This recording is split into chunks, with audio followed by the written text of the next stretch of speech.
How to treat crabgrass. Crabgrass spreads quickly if it is not treated immediately. All lawns are candidates for having crabgrass, but maintaining your lawn regularly is the best way to keep crabgrass away. Take control over the lawn that is yours and bring back the beauty for all the world to see.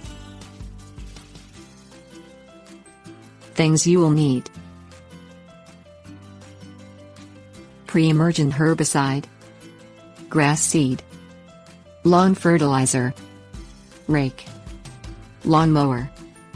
Treat crabgrass with a pre-emergence herbicide before it germinates or spreads, usually between mid-March and mid-May. Have it done professionally to avoid killing your lawn as well as the crabgrass. Or, be careful to treat only the crabgrass infected areas and then spread grass seed to help the grass grow back.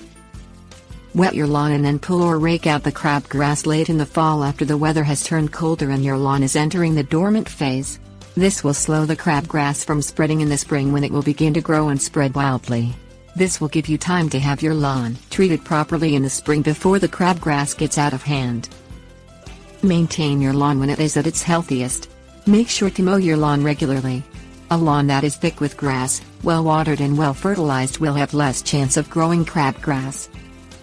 Fertilize your lawn every 6 weeks beginning in early spring around mid-March until it goes into its dormant season, which depends on your climate. Many fertilizers have crabgrass killers in them that will also protect your lawn.